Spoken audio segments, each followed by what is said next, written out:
ada Pak Dirjen ini, saya sudah meminta agar pengencer-pengencer yang sudah memenuhi syarat itu dinaikkan statusnya menjadi pangkalan. Supaya apa? Dia bisa kita kontrol harganya. Oke, selamat siang Pak Bahlil, Bapak Ibu dan juga teman-teman media. Mungkin sedikit di luar capaian kinerja, tapi saya yakin teman-teman media pasti ingin menanyakan hal ini Pak. Terkait LPG 3 kg. Karena menjadi pertanyaan kita semua dan di lapangan juga tampaknya sudah mulai langka Pak. Sebenarnya boleh dijelaskan kembali seperti apa tujuannya hingga akhirnya ada kelangkaan saat ini. Kemudian bukankah menyulitkan masyarakat untuk mendapatkan LPG 3 kg kalau misalnya masyarakat hanya diperbolehkan membeli di pangkalan saja karena tidak semua tempat pangkalan ini dekat dengan rumah. Kemudian bagaimana antisipasinya? Karena sebentar lagi kita akan masuk ke bulan puasa, bulan Ramadan. Dan apakah kelangkaan LPG 3 kg ini imbas dari kebijakan tersebut? Dan yang terakhir, apakah dari pemerintah memang sengaja membatasi atau ini menjadi langkah hanya karena ada peralihan atau ada perubahan dari yang biasanya kita bisa beli di pengecer, saat ini hanya beli di pangkalan saja, sementara itu? Ya, baik. Ya ini yang saya paparkan lain, tanyanya lain. Ini yang orang Popo bilang, latihan lain, main lain. Tapi oke, nggak apa-apa lah, sesama pemain boleh dong kita jelaskan. Jadi menyangkut dengan LPG. Pertama dulu sampaikan, LPG ini tidak ada kuota yang dibatasi. Impor kita sama, bulan lalu dan bulan sekarang atau 3-4 bulan lalu sama aja, nggak ada. Subsidinya pun nggak ada yang dipangkas, tetap sama. Yang hal baru itu begini ceritanya. Selama ini kan Pertamina menyuplai ke agen. Agen menyuplai ke pangkalan. Pangkalan menyuplai ke pengencer. Laporan yang masuk ke kami itu kan ada yang memainkan harga. Ini jujur aja. Harganya itu kan ke rakyat itu harusnya tidak lebih dari 5.000, 6.000. Karena saya mau jelaskan secara rinci ya. Negara itu mensubsidi harga realnya itu per kilogram itu negara mensubsidi sekitar 12.000 ya Pak. 12.000 rupiah kurang lebih per kilogram. Kalau 3 kilogram satu tabung itu berarti kurang lebih sekitar 36.000 rupiah per tabung. Laporan yang masuk ke kami, subsidi ini, LPG ini ada yang sebagian tidak tepat sasaran. Ya mohon maaf tidak bermaksud curiga nih. Ada satu kelompok orang yang membeli LPG dengan jumlah yang tidak wajar. Ini untuk apa? Harganya naik. Sudah volumenya tidak wajar, harganya pun dimainkan. Nah dalam rangka mentertibkan ini, maka kita buatlah regulasi sebenarnya. Bahwa beli di pangkalan, karena harga sampai di pangkalan itu pemerintah bisa kontrol. Kalau harga di pangkalan itu dinaikkan, izin pangkalannya dicabut. Dikasih denda, dan kita bisa tahu siapa pemainnya. Nah cuman memang dengan pengencer tidak diberikan itu, karena yang biasanya main ini kan di level di bawah. Sekarang saya dapat memahami, contoh di Jakarta Timur, di tempat saya tinggal. Pengencer itu biasanya cuma 100 meter saya bisa dapat LPG di pengencer itu. Sekarang mungkin bukan 100 meter, tapi mungkin 500 atau 1 kilo. Kadang-kadang tempatnya pun belum tahu. Karena di pangkalan gitu. Ini yang membuat sekarang ada sedikit peralihan. Nah tetapi ada Pak Dirjen ini, saya sudah meminta agar pengencer-pengencer yang sudah memenuhi syarat itu dinaikkan statusnya menjadi pangkalan. Supaya apa? Dia bisa kita kontrol harganya. Karena kalau tidak ini bisa berpotensi menyalahgunakan. Ini transisi aja sebenarnya.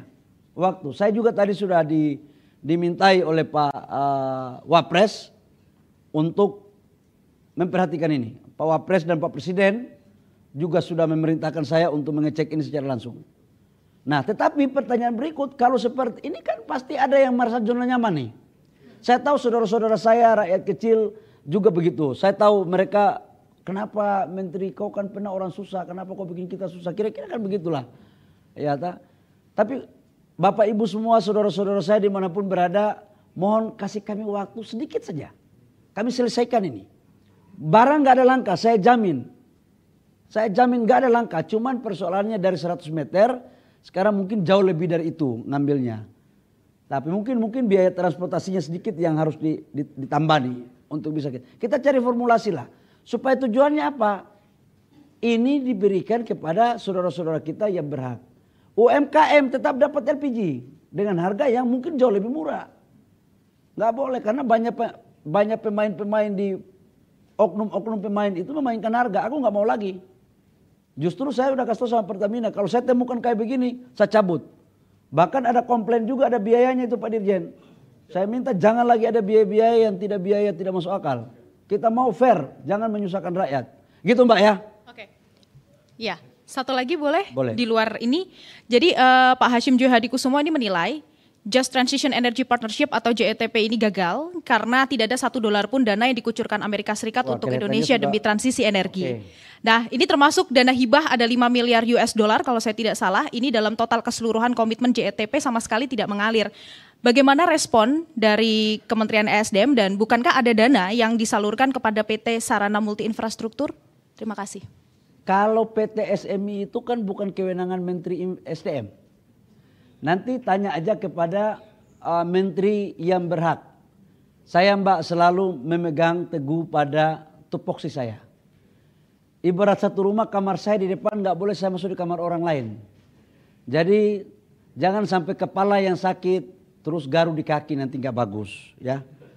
Jadi saya tidak mau jawab pertanyaan itu. Yang jelas bahwa urusan realisasi kinerja kami yang tadi dan menyangkut dengan urusan energi baru terbarukan seperti tadi. Ya Mbak ya? Kalau kamu mau diskusi sama saya nanti di ruangan saya. Oke. Baik, terima kasih Pak Bahlil. Kok nggak ada yang mau nanyakan tentang ini? Udah selesai berat ya? Ada penanya berikutnya baik, Bapak. Terima kasih ya.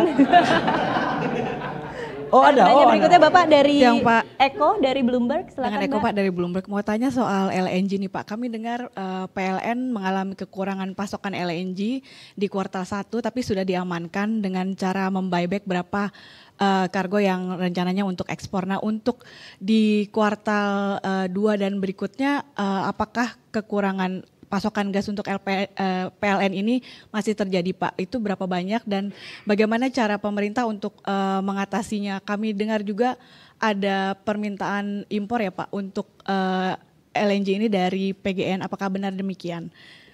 Satu-satu atau langsung? Oh, ngomongnya Mbak saja.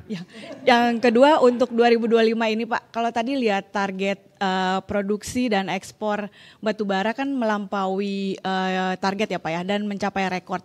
Nah untuk 2025 ini ada target yang dipasang berapa sih Pak untuk produksi dan ekspor batu bara?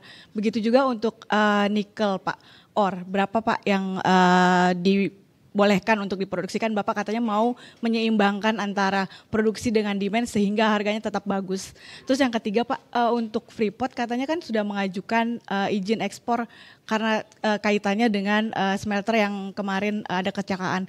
Itu update-nya gimana Pak? Apakah diberikan izin tambahan untuk ekspor tahun ini konsentratnya? Kalau iya berapa banyak? Itu aja Pak, terima kasih. Baik, yang pertama menyangkut dengan apa tadi ya? LNG. LNG benar bahwa PLN membutuhkan LNG yang cukup untuk memenuhi kebutuhannya. Harusnya tidak seperti ini kalau kita melakukan perencanaan yang baik ya. Tapi udahlah, jangan kita cerita masa lampau. Biarkanlah LNG itu yang menjadi kebutuhan PLN, biarkanlah negara yang mengurusnya. Karena BUMN adalah badan usaha milik negara. Dan saya pastikan PLN pasti akan dapat LNG. Dari mana itu urusan internal, urusan dapur. Nanti saya akan berbicara langsung dengan Dirut PLN dan saya sudah panggil beliau. Jadi rakyat Indonesia tenang. LNG akan dapat untuk menyuplai listrik. Ya Mbak ya, itu satu. Yang kedua, untuk menyangkut dengan ekspor LNG, kita tidak bisa membatalkan kontrak-kontrak kita dengan pihak off-taker yang sudah kita lakukan kontrak.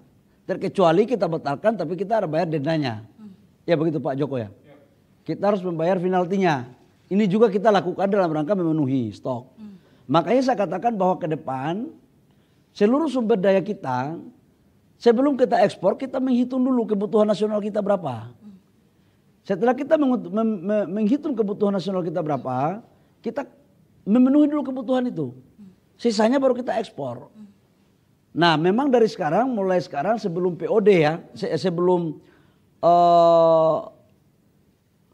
kontrak diberikan dalam konteks produksi ya Pak Joko ya, itu sudah harus kita mengklirkan. Yang ketiga tadi menyangkut dengan batu bara dan nikel. Kita punya target Mbak minimal, tapi kita akan memperhatikan supply and demand. Contoh nikel. Kita menghitung berapa total kapasitas pabrik kita, industri kita yang ada. Tetapi nggak boleh dimonopoli. Contoh perusahaan A. Dia punya industri, dia juga punya tambang. Ya dia harus, katakanlah dia butuh 10 juta. Contoh nih. Dia butuh RKB, mintanya 11 juta. Atau 10 juta juga. Kalau itu kita kasih 10 juta semua, terus konsep kemitraan dengan pengusaha yang punya tambang di daerah, mau jual kemana itu orang daerah? Kalau ini kita kasih, pasti mainan dia adalah ore yang ada di samping tambangnya itu dia nggak bisa beli. Kalau dia nggak mau dengan harga murah, dia nggak ambil. Nah, negara harus hadir untuk membuat keadilan. Itu sebenarnya. Jadi kita pingin supply and demand kita jaga, tapi tidak dimonopoli oleh satu kelompok tertentu. Jadi kita mau buat aturan mainnya bagus. Ini saya diajari oleh Pak Bambang, mantan PLT Dirjen Minerba. Supaya rakyat hidup bagus, industri jalan, negara dapat royalti, tapi adil semuanya. Itu maksudnya. Batu bara juga begitu. Jadi batu bara juga kita hitung. Kalau kita suplainya terlalu tinggi, demandnya rendah, harga batu bara kita anjlok. Kalau anjlok, mohon maaf pendapatan negara nggak maksimal, hutan yang kita lakukan lebih besar, dan nilai komoditas kita di pasar global dijengkal. Nah saya nggak mau jadi menteri yang sudah tahu ini masalah kemudian membiarkan itu. Saya tahu ini pasti ada orderan Mbak tanya begini. Saya tahu. Bloomberg kan? Ya saya tahu. Saya agak ngerti dikit itu Bloomberg ya. Saya agak ngerti dikit. Makanya saya jelaskan biar lebih jelas, detail. Yang berikut apa lagi tadi? Berikutnya ada ini juga ada maksud Freeport ya. Menyangkut Freeport. Freeport ini kan sebenarnya kita dalam undang-undang itu sudah tidak boleh melakukan ekspor. Terakhir itu di 2024. Karena apa? Semua perusahaan-perusahaan tambang yang mengelola tembaga wajib untuk membangun smelter. Di Indonesia sudah ada 2 smelter, Aman sama Freeport. Dan semuanya udah jadi. Freeport itu investasi sudah 3 miliar US dollar. Dan udah selesai. Tapi kemudian dalam prosesnya itu terbakar. Ini masuk dalam kahar ini. Nah kami lagi mempelajari sampai dengan hari ini belum ada keputusan untuk memberikan izin ekspor. Sampai dengan hari saya bicara ini. Nah saya tidak tahu kalau malam hari bagaimana, wallahu alam ya. Jadi itu kira-kira jawaban saya.